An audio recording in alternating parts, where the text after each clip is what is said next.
Tabea, selamat siang. Saya saat ini berada di Desa Lembean, Kecamatan Kauditan, Kabupaten Minahasa Utara. Saat ini saya berada dengan Ibu Pinkan ya. Iya, Ibu Pinkan. Pinkan adalah ini dari almarhum Yosep Seran. Yosep Seran yang baru-baru meninggal 4 Juli Juli, yang lalu 4 ya. Juli ya. Sudah 40 hari 40 hari. Ya, kami mendapat informasi bahwa ibu ini suaminya meninggal karena COVID. Tapi statusnya awalnya adalah PDP ya, Bu? PDP, iya. PDP. Oke, silakan, Bu. Jadi saya istri dari Yosep Seran yang meninggal tanggal 4 Juli 2020 di Rumah Sakit Profesor Kandau. Awalnya PDP, giliran meninggal dokter bilang serangan jantung. Jadi dikubur tanggal 5 pagi itu. Setelah kembali dari rumah sakit, kami langsung diisolasi oleh pemerintah dan paroki yang ada di sini dengan alasan sudah terdeteksi COVID. Tetapi sampai saat ini kami belum mendapatkan hasil yang jelas yang mana suami meninggal karena positif COVID. Nah, tanggal 5 Juli kami sudah dikunci dari depan pintu masuk gereja dan pintu keluar dari sekolah. Kami sampai saat ini 40 hari diisolasi, entah dari pemerintah atau dari paroki atau dari dinas kesehatan kami tidak tahu. Nah, awalnya kami tidak tahu kalau sudah diisolasi, nanti pintu ditutup, baru ditanya ke Satpam, kenapa ini ditutup? Baru Satpam bilang ini karena bapak meninggal COVID. Nah, 5 hari kemudian baru ada masyarakat yang menginformasikan, memberitahukan bahwa suami meninggal karena positif COVID. Untuk itu keluarga ibu harus diisolasi. Selama 17 hari tidak ada pemberitahuan dari dinas kesehatan atau pemerintah untuk pengadaan pemeriksaan swab dan lain-lain.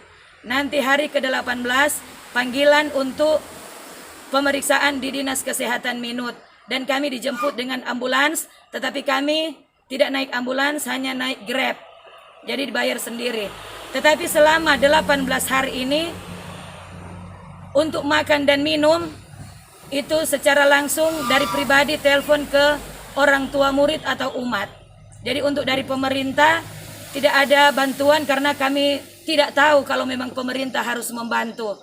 Jadi secara spontan kami hanya minta ke masing-masing pribadi, orang tua murid, bahkan umat yang ada itu selama 18 hari. Dan hasil pemeriksaan swab nanti keluar setelah 14 hari kemudian. Hasil yang keluar 5 orang yang diperiksa, 1 orang yang positif, 4 orang negatif.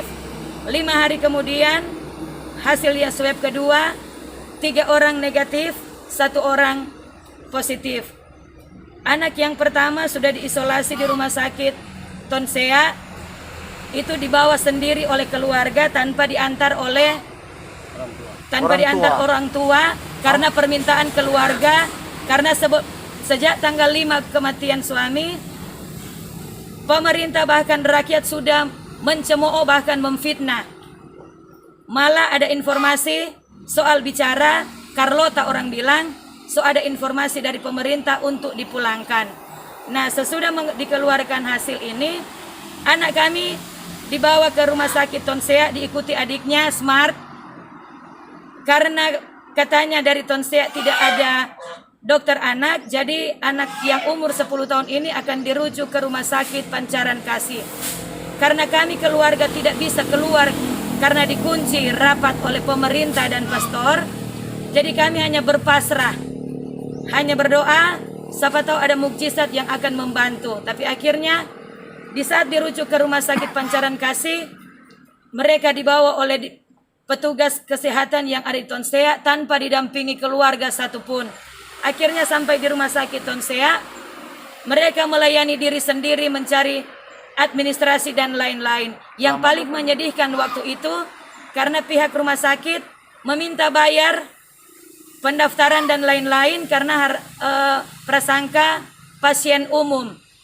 Jadi waktu itu kekhawatiran kami lebih memuncak. Segala kekhawatiran muncul, inikah tindakan pemerintah kepada penderita COVID. Jadi puji Tuhan sampai sekarang kedua anak kami ada di pancaran kasih sehat. Tetapi untuk batinnya kami keluarga yang dikucilkan bahkan dicomot, difitnah, malah 3 malam pemerintah jaga di muka jalan bypass melihat kalau kami akan keluar dari rumah. Hari ini dikeluarkan surat bahwa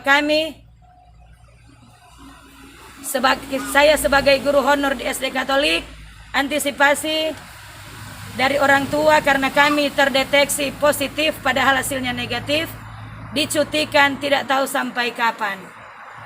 Jadi untuk makanan dan minuman, pemerintah tidak pernah memberi bantuan apapun kecuali dari umat yang tinggal dikeluarkan peraturan mulai tanggal 6. Oke, jadi selama ini ibu diisolasi yang bantu hanya dari paroki dan umat, ya. Kenalan saja, Iya. ya. Jadi di sini bapak ibu-ibu, ibu ini sudah diisolasi berapa lama? 40 hari. Sudah 40 hari dan sudah keluar hasil dari Dinas Kesehatan negatif. terkonfirm bahwa hasil swabnya adalah negatif.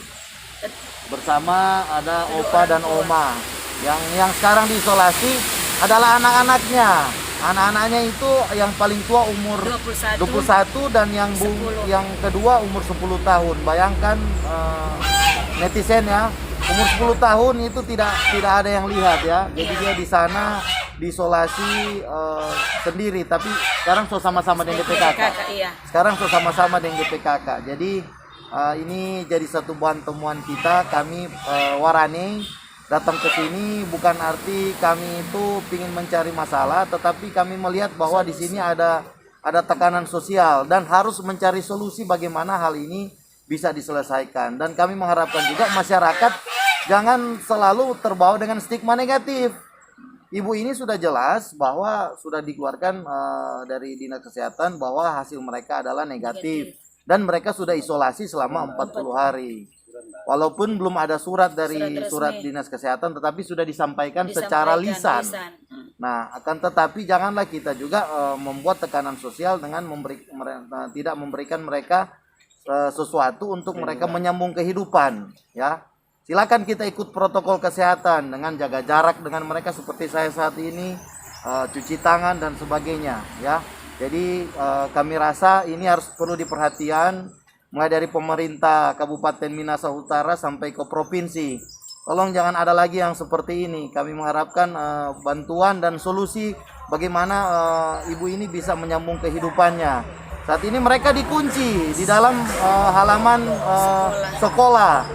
Sekolah apa ini? SD Katolik di Lembean. Ya, biar bagaimanapun mereka ini perlu hidup, perlu menyambung kehidupan. Kemudian ketika timbul stigma negatif, bagaimana mereka lagi harus mengurusi administrasi untuk suaminya seorang PNS yang sudah meninggal tanggal 5 Juli kemarin. Kemudian hal lain lah untuk menyambung kehidupan mereka. Jadi kami sangat mengharapkan saluran bantuan dari pemerintah provinsi hingga Kabupaten Minahasa Utara. Bagaimanalah hal ini bisa dicarikan solusi. Kami melihat di daerah lain ada keluarga yang terdampak positif atau mereka ada keluarga yang positif tetapi mendapat perhatian dari masyarakat sekitar. Beda lain halnya yang kami lihat di tempat ini. Keluarga ini malah dikucilkan, diasingkan, ya. Bantuan pun hanya dibantu orang-orang yang terdekat dengan keluarga ini saja. Jadi ini harus jadi perhatian kita bersama. Jangan kita memusuhi atau menstigma negatifkan terhadap keluarga-keluarga yang terdampak oleh positif COVID-19. Oke, saya rasa itu aja Bu. Terima kasih. Kami datang di sini, kami mendapat informasi dari intelijen anggota-anggota kami di setiap kabupaten kota di Sulawesi Utara. Terima kasih, selamat siang.